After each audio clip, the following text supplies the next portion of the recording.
I'm going to discuss the concept of dying to self and taking up your cross daily. So Jesus said this himself. You can see the different interpretations of the authors of what Jesus said in Matthew, Mark, Luke, and John. And then the disciples further in the New Testament, in other books, they share a very similar concept in their own words. I'm only going to read a few of the passages. I'm going to read Matthew 16:24 through 26. Then Jesus said to his disciples, "Whoever wants to be my disciple must deny themselves and take up their cross and follow me. For whoever wants to save their life will lose it, but whoever loses their life for me will find it. What good will it be for someone to gain the whole world yet forfeit their soul? Or what can anyone give in exchange for their soul?" Philippians 1:21. For to me, to live is Christ, and to die is gain. Romans 6:6. For we know that our old self was crucified with him, so that the body ruled by sin might be done away with, that we should no longer be slaves to sin. Romans 8:36. As it is written, for your sake we face death all day long. We are considered as sheep to be slaughtered. Galatians 2:20. I have been crucified with Christ, and I no longer live, but Christ lives in me.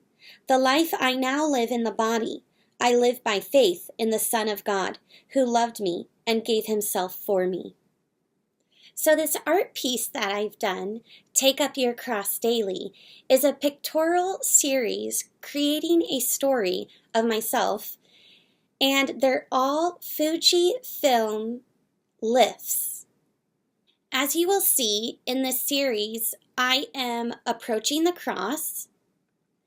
I'm taking a little bit closer look at the center cross where Jesus hung.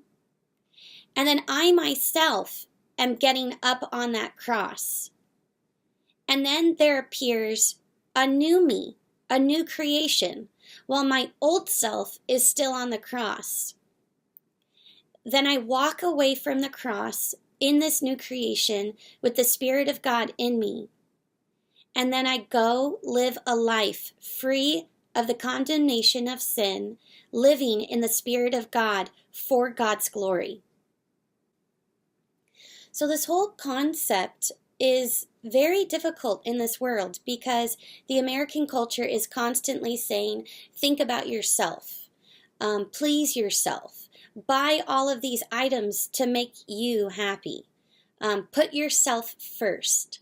But Jesus' whole concept was you die to yourself and live for others. Live with Christ in you, the Spirit of God in you, giving you new life. Live as that new creation, selflessly, putting others first, putting God's ways first.